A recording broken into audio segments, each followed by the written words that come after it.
Hey, it's Eric from Chasing the Sun. I am just finishing up a long 10-day road trip that I put over 5,000 kilometers on my Aprillia Tuono. So for those of you who are thinking, hey, can I do this? Can I make this super naked into a touring bike? Well, watch and see.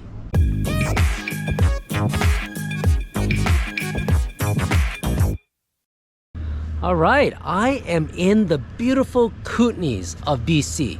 And I'm just finishing up my trip. I'm heading back to Vancouver, but I've been on a long road trip touring from Washington to Idaho to Montana and even touching parts of Wyoming, back through BC and into Kootenays. And it has been nothing but spectacular. The roads, the scenery, the twisties, all of that. But I did all of this on my 2018 Aprillia Tuono. I know there are many people out there that love the bike, absolutely love it as a super naked, but are wondering, hey, can I tour with it? So I'm here to tell you, yes, you can, given a few things. I want to break down with you the pros, the cons, and who this bike is really for if you're touring with it.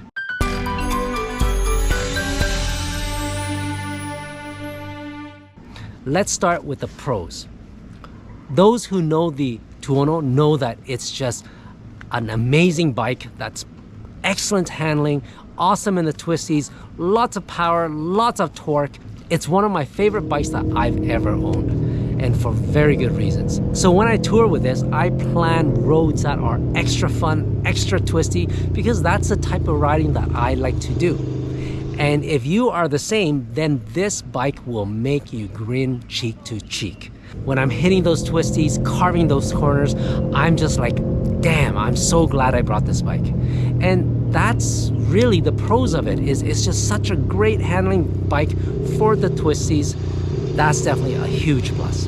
Another plus is that it's got a lot of torque, a lot of power. So when you're in the open highway and you need to overtake a slower vehicle, you can do that easily just with the twist of a throttle.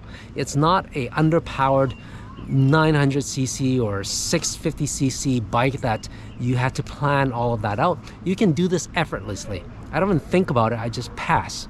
So the torque and the power really kicks in, and it's really beneficial for that. Yeah, so ultimately the big pro is it's a lot of fun.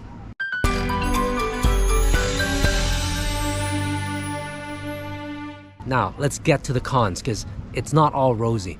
There are some disadvantages and some things that you're gonna have to put up with if you're willing to do that. First thing, of course, and you've seen my other videos talking about this bike, is the lack of wind protection. There just isn't much of windscreen. It's not even like a full sport bike where there's a full windscreen, although be it low, there's still wind protection. This one's less than that.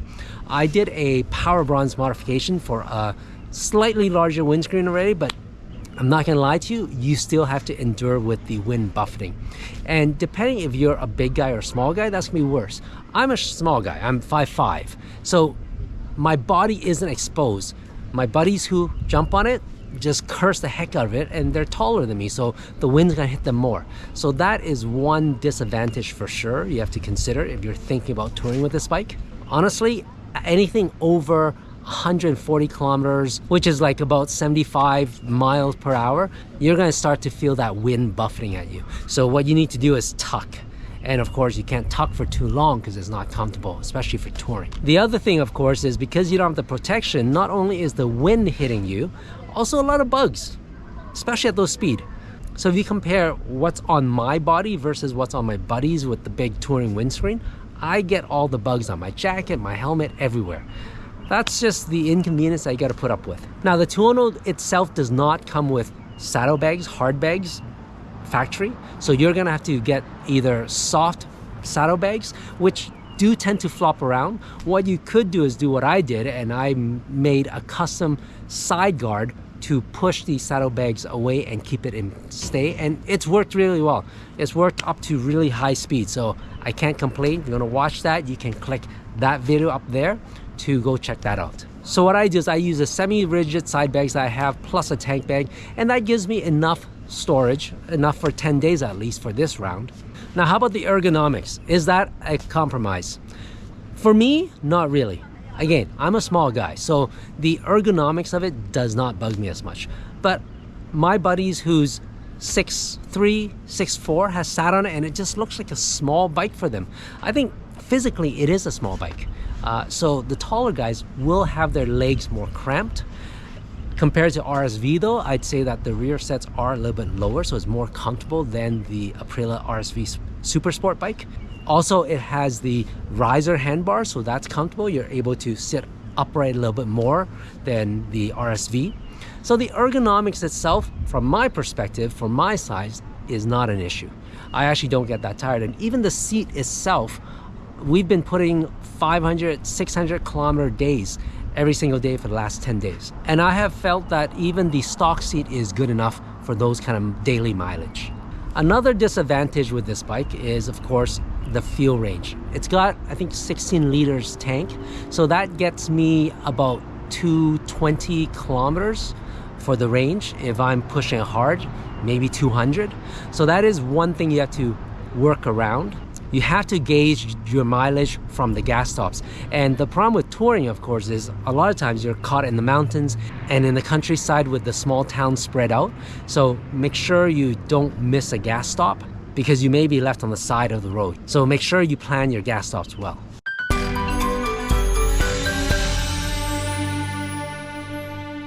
And from my perspective, the biggest disadvantage is the lack of wind protection, and you're going to have to put up with that. The biggest pros is, of course, that big grin that you get on your face when you're carving the corners. And that brings me to my ultimate point. Is it a touring bike? Well, it depends what kind of touring you're looking for.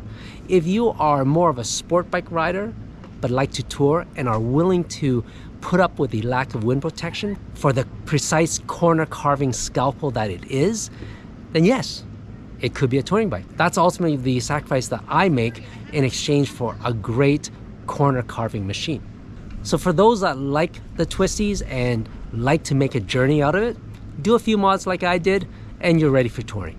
Now, if you're those type of riders that prefer scenery and comfort over the corner carving twisties, then this bike is probably not the right bike for you to tour on. So for those type of riders, you're probably looking at a Kawasaki Concourse or the BMW R1200 RT or even the Honda Goldwing. Those are much more comfortable bikes, won't give you the same performance in corners, but hey, that's not what you're after. And lastly, probably don't need to be said, but this is not the type of bike for those who like to go adventure riding. There's GS's and many other options out there. So if you want to camp for your road trips and your touring, not the right type of bike for you.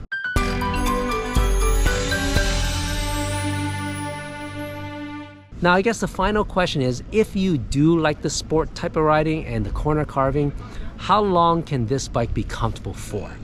I guess ultimately that boils down to what your pain tolerance is. And I say that half jokingly. But for me, with the wind buffeting that I have to put up with and everything, 500 to 600 kilometers days, I'd say that I can do, I've done actually 5 days on that easy. 7, no problem. This trip is a 10-day road trip, non-stop, and it's probably the longest I've ever done on my Aprillia Tuono. Would I say it's too long?